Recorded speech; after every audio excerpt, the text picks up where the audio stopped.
जय जगन्नाथ, जय श्री राधे। आजकल घर घर बहुत से लोग लड्डू गोपाल जी की सेवा करते हैं, पूजा करते हैं, उनको नहलाते हैं, भोग लगाते हैं, सुबह दोपहर शाम, और रात को शयन भी कराते हैं। क्या यह भक्ति का ही स्वरूप है या महज एक दूसरे को देख करके प्रचलन चल गया है? सच्ची भक्ति और सच्ची सेवा, आज की कथा इसी पे आधारित है। मैं विकास अग्रवाल आपके लिए ठाकुर जी के अनन्य भक्तों की कथाएं लेकर के आया हूं, और आपसे अनुरोध है, ठाकुर जी की सेवा में प्रस्तुत की गई इन कथाओं का प्रचार प्रसार करें, ताकि हम सनातन धर्म का प्रचार और जोर शोर से कर सकें। बंगाल में एक वृद्ध भक्त थी, दुर्गा माता के नाम से उनको जानते थे। वो ठाकुर जी की नित्य सेवा किया करती थी। उनकी कोई पुख्ता आमदनी नहीं थी, या यूं कहो आमदनी ही नहीं थी। कभी कभार थोड़ी बहुत मजदूरी कर ली, उनसे जितने दिन घर चलाया, और कभी भिक्षा भी मांगी। लेकिन एक काम वो हमेशा नित्य प्रति किया करती थी, अपने लड्डू गोपाल की सेवा। सुबह उठाने से लेकर भोग, नाश्ते का भोग, दोपहर के खाने का भोग, और सायंकाल का भोजन का भी भोग वो जरूर लगाती थी। एक छोटी मोटी झोपड़ी में रहती थी, अकेली थी, आमदनी का जरिया भी नहीं था। उनका इस दुनिया में ठाकुर जी के सिवा और कोई नहीं था। लेकिन जिनके ठाकुर जी होते तो पूरी दुनिया उनकी होती। अब आमदनी होने पर तो हम भोग का अंबार लगा देते हैं, अमूमन सभी लोगों में ये होता है। लेकिन असली परीक्षा जब होती है इंसान की, जब उसमें खुद खाने के लिए ना हो, और तब भी ईश्वर की सेवा पूर्ण रूप से की जाए। सेवा का प्रकार कुछ भी हो सकता है, वो लड्डू गोपाल की सेवा भी हो सकती है, वो निर्धनों की सेवा भी हो सकती है, वो मंदिर की सेवा भी हो सकती है, कुछ भी हो सकती है। जो हमारे श्री हरि को प्रिय है, ऐसी कोई भी सेवा हो सकती है। तो ऐसे ही दुर्गा माता ने वो सेवा ली हुई थी, और अपनी उस सेवा में वो मग्न रहती थी। भिक्षा मांगने के कारण और आमदनी ना होने के कारण, बहुत कम, ना के बराबर आमदनी होने के कारण, उनके पास हमेशा लगभग अभाव रहता था। लेकिन उन पे उस अभाव से ज्यादा अपने कान्हा का प्रभाव था, इसलिए उनको कभी कोई कमी नहीं लगती थी। अब एक बार वहां अकाल पड़ गया। जब अकाल पड़ता है तो साथियों, हम सब जानते हैं, जो गांव के लोग होते हैं, आजकल तो आधुनिकीकरण हो गया है, लेकिन ये कथा बहुत पहले की है। जब अकाल पड़ जाता था तो सुख सुविधाएं तो बहुत छोड़ो, आप इंसान दो वक्त की रोटी के लिए भी मोहताज हो जाता था, क्योंकि किसानों पे धन नहीं होता था। मगर जब फसल होती थी तो साल भर का अन्न जरूर होता था। वो साल दो साल का अन्न स्टोर रखते थे, बाकी को बेच के अपने बाकी काम चलाते थे। लेकिन जब अकाल पड़ा, और अकाल भी लंबा चलता गया, धीरे धीरे धीरे धीरे लोगों की धनराशि भी, जो पास में अन्न था, वो धीरे धीरे सब खत्म हो गया, होने लगा। लोग बाग गांव छोड़ के दूर दूर जाने लगे। अब ऐसे में जो दुर्गा माता भक्ति थी, वो ठाकुर जी की भक्ति में कोई कमी नहीं आने देना चाहती थी। वो भी अपना जैसे तैसे गुजारा कर रही थी। कोई उन्हें भिक्षा देता, एक वक्त की देता, इतनी सी देता कि एक वक्त का गुजारा हो, तो भी उसमें दो वक्त तीन वक्त बना के थोड़ा थोड़ा भोग ठाकुर को लगाती और खा लिया करती थी। अकाल जैसे जैसे दिन बढ़ते रहे, वैसे वैसे अकाल का समय भी बढ़ता रहा। अकाल खत्म होने का नाम नहीं ले रहा था। और जब मेरी झोपड़ी में भी आग और पड़ोसी की झोपड़ी में भी आग, तो जाहिर सी बात है आदमी पहले अपनी झोपड़ी की आग बुझाएगा। ठीक वैसा ही माँ दुर्गा के साथ होने लगा। बमुश्किल से एक वक्त का अनाज मिल पाता था जिससे वो ठाकुर जी की सेवा कर दिया करती थी, या कभी दूध दे दिया, किसी ने दही दे दिया, तो उसी से भोग लगा दिया। और धीरे धीरे वो भी बंद होने लगा, क्योंकि जब उन्हीं पे नहीं था, किसानों पे, पड़ोसियों पे नहीं था, तो वो माता को कहां से देते। लेकिन चेहरे पे शिकन नहीं थी, चलो जो है अच्छा है। अब एक दिन ऐसा हुआ कि दुर्गा माँ को बिल्कुल भी कुछ नहीं मिला। बहुत देर उन्होंने प्रयास किया, नहीं मिला। सूरज सर पर चढ़ाया था, तब तक उनको सुबह का जो नाश्ता होता है उसका भी भोग नहीं लगा था। तो आज पहली बार दुर्गा माता रो पड़ी। ठाकुर जी के सामने जब बैठी तो बिलक कर रोने लगी। मतलब दुर्गा माता नहीं रो रही थी, वो वृद्धा नहीं रो रही थी, वो भक्त नहीं रो रही थी, उनकी आत्मा रो रही थी। साथियों, हम सब जानते हैं जब किसी इंसान की आत्मा रोती है तो आंसू नहीं निकलते, आंखों से आंसू की नदियां बहती हैं, आंसू सूखने का नाम नहीं लेते। उस वक्त वृद्ध मां के साथ यही हुआ। आंखों से अश्रुओं की धारा बहने लगी,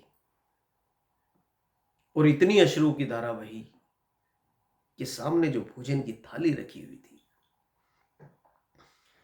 कई सारी बूंदें जब उनमें जाके अश्रुओं की गिरी तो उसमें आंसू का जो जल था कुछ इकट्ठा हो गया। और दुर्गा माता कहने लगी ठाकुर जी से, अपने लड्डू गोपाल से, उनको अपना बेटा मानती थी, बेटा आज मैं बहुत विवश हूं, सारे में अकाल पड़ा हुआ है, मैंने बहुत प्रयत्न किया, कहीं से इतना भी नहीं किसी ने दिया कि मैं अपने लाला को भोग लगा देती। आज मेरे विरह में एक आग है, एक कि मुझे मिले ना मिले, मेरे लाला के लिए भी नहीं मिला। बस इसीलिए आज मैं बहुत दुखी इसी बात से हूं कि आज मेरा लाला भूखा है सुबह से। साथियों, ये जो प्यार होता है ना, ये प्यार संपूर्ण विश्वास के बाद आता है। मैंने आपसे कई कथाओं में इस बात को कहा है। सबसे पहले हमें विश्वास करना पड़ता है, फिर प्यार हो जाता है, और जब ये प्यार हो जाता है ना तो विश्वास भी पूरा हो जाता है। और जब प्यार और विश्वास दोनों अपने चरमोकर्ष पर होते हैं, उस वक्त पर भक्ति का रूप ही कुछ और होता है। अब वृद्धा रो रो करके वहीं अचेत जैसे हो जाते हैं, कुछ ऐसे हो गई, क्योंकि बूढ़ी थी, शरीर में जान नहीं था, कुछ खाने पीने के लिए भी ऐसा नहीं था, और वो वहीं नतमस्तक होकर गिर पड़ी। अब विश्वास और प्रेम की पराकाष्ठा को देख करके ठाकुर जी का दिल पसीजा। वो आए, लेकिन सायकाल हो चुकी थी, वृद्धा वहीं पड़ी रही। अंधेरा हो गया था, न सुबह का भोजन मिला लाला को, न दोपहर का मिला, और सायकाल हो गई, अंधेरा हो गया। द्वार पे किसी ने आवाज लगाई, दो चार आवाज के बाद माई की निंद्रा टूटी और उठी और देखा सायकाल हो गया, दीपक जला दूं, लेकिन पहले द्वार पे जो है उन्हें देख लूं। जब द्वार पे गई तो अंधेरे में एक छोटा सा बालक दिखा। कहने लगा, माई, दुर्गा माता, मैं फल खा चुका हूं, और एक टोकरा दिया कि ये फल बचे हुए मुझे नहीं खाने, सोचा आपको दे दूं, और ये थोड़ा सा माखन में है, दूध है, दही है, थोड़ा अनाज है, थोड़ा थोड़ा वो सब कुछ ले आए। दुर्गा माता देख के, उधर बालक को देखें, उधर ठाकुर को देखें, बहुत सुंदर मनमोहक बालक, माता देखती रह गई। इतना सुंदर। अंधेरे में ठाकुर जी मुड़े नहीं और पीछे होते चले गए। कुछ पल बाद बुढ़िया माँ की आंखों से ओझल हो गए। जब ओझल हो गए तो माँ को समझने में देर नहीं लगी कि ये कोई सामान्य बालक नहीं था, ये मेरा लाला था, ये मेरे कान्हा थे। साथियों, माता की खुशी का कोई ठिकाना नहीं रहा कि चलो दिन तो मेरे लाला का भूख से बीता, लेकिन रात्रि पे भोजन मिलेगा। जैसे साधारण माँ की इंसान की होती है ना, कि मेरी संतान भूखी ना रहे, उसके लिए वो किसी के भी हाथ पैर जोड़ लेगी, नाक रगड़ लेगी, झूठे बर्तन कुछ भी कर देगी, और ना भी मिलेगा तो किसी की झूठन भी ले आएगी, लेकिन अपने बच्चों का पेट भरेगी, यहां तक करती है। ठीक उन दुर्गा माँ के वही भाव थे। जब भोजन मिला तो उनको ये प्रसन्नता, अपनी तो चिंता ही नहीं थी, उनको ये प्रसन्नता नहीं थी कि आज मुझे भी भोजन मिलेगा और भांति भांति का मिलेगा। बस उन्हें ये प्रसन्नता थी कि मेरे लाला को सुबह से नहीं मिला और अब मिलेगा। ये प्रेम है साथियों। माता ने उन्हें भोग लगाया। ये पहले दिन की कहानी थी जब ठाकुर जी उनके पास बालक के रूप में लेकर के आए। उस दिन के बाद उस घर में, उस टोकरे में, जिस टोकरी के अंदर फल देखे गए, अन्य सामग्री देखे गए, कभी अनाज खत्म नहीं हुआ, कभी फल खत्म नहीं हुए। और समय बीतता गया। कुछ समय बाद जब अकाल समाप्त हुआ, लोग बाग आने लगे, तो किसी को दुर्गा माता को मिलने की, देखने की चाह लगी, तो वो पहुंचे और देखा तो वो तो पहले से स्वस्थ हो गई। पहले तो बिल्कुल कमजोर थी, उनकी हड्डियां दिखाई देती थी, लेकिन अब शरीर भरने लगा, क्योंकि अब भोजन 3 वक्त का मिलने लगा। वो भोजन करती थी और भक्ति में लगी रहती थी, कुटिया से बाहर भी नहीं जाती थी। देख के जब वो हैरान हुए, उन्होंने पूछा, माता ये सब क्या हुआ? कह रहे, बेटा मेरा लाला है ना। कौन लाला? वही जगत का रखवाला, उसने मेरा सब प्रबंध कर दिया। आज तक मुझे अकाल के बाद में कभी कमी नहीं पड़ी, एक दिन के बाद में, और मुझे किसी से मांगने की जरूरत भी नहीं पड़ी। साथियों, समाज में हर प्रकार के लोग होते हैं। बहुत से लोगों ने माता की हंसी भी उड़ाई कि बुढ़िया है, पागल हो गई है, दिमाग फिर गया है। ऐसा भी कभी होता है। कभी ठाकुर भी आते किसी के घर ऐसे टोकरी लेके फलों की, और यदि आएंगे भी तो ऐसी टोकरी किसी पे थोड़ी होती है, रोज फल आएंगे, ऐसे तो आदमी अमीर हो जाएगा। तरह तरीके की विचारधारा लोगों के दिमाग में आती थी, लेकिन जो भगवत भक्त होते हैं वो जानते हैं कि भले ही हमारी भक्ति उस स्तर की नहीं है, लेकिन इन माता की भक्ति है, और भक्ति में शक्ति होती है। इसलिए हमारे ठाकुर ने उनको दर्शन भी दिया और उनको फल, अन्य सामग्री भी दी। एक समय के बाद साथियों, जब हमारी भक्ति चरम पर होती है ना, तो संत नारायण आते हैं, और ये एक बार नहीं, हजारों बार सिद्ध हुआ है। लेकिन ये बात कब होती है? ये बात जब भी सत्य हो पाती है, जब हमें उन पर पूर्ण विश्वास होता है, उनसे सच्चा प्रेम होता है, जब हमारे मन से, हमारी आत्मा से जब ऐसी आवाज निकलती है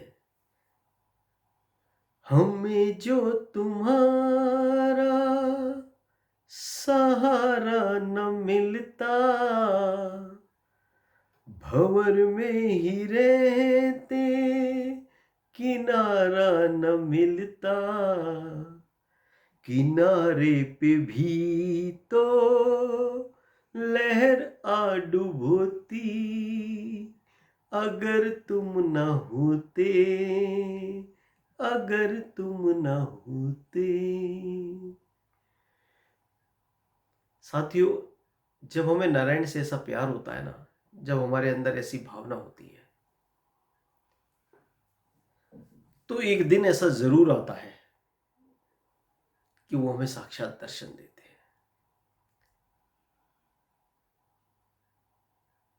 बस इसी प्रेम को जगाने के लिए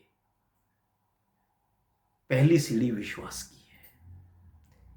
जब हमें विश्वास हो जाता है, ये मैं आपसे हर बार कहता हूं, तभी हमें उनसे प्रेम होता है। तो साथियों, अपने विश्वास को मजबूत कीजिए, जिससे आपका प्रेम भी मजबूत होगा।